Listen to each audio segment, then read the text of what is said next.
moteur, ce qui m'a fait démarrer, c'est l'estime de soi, le manque d'estime de soi, le manque d'amour pour soi. Ça a été mon premier livre pour la simple et bonne raison que personnellement, je manquais énormément d'estime de moi et que je regardais la vie passer devant moi en pensant que tous les autres étaient beaucoup mieux que moi.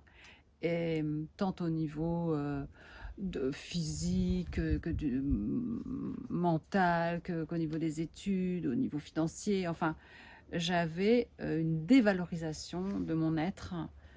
Et lorsque je me suis formée au coaching et à l'EFT pour faire ce grand ménage émotionnel, eh bien, je me suis aperçue que je n'étais pas la seule.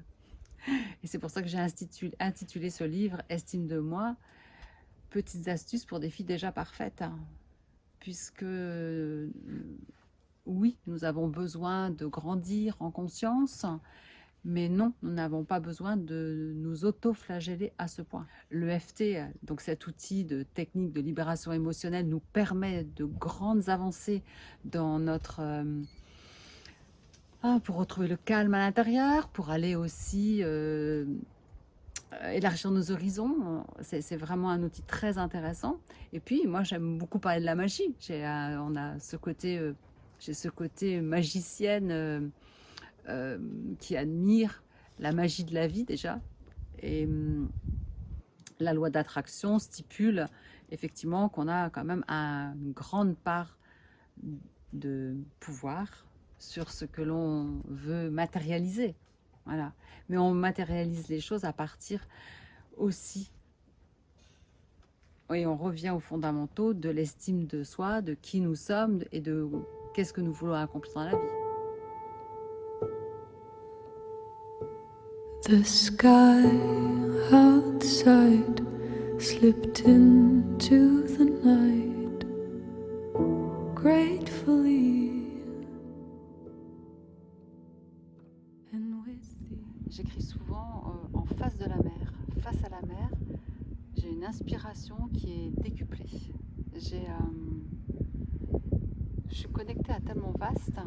Il y a toutes ces petites étincelles sur la mer qui me font de l'œil. Je trouve que c'est magique.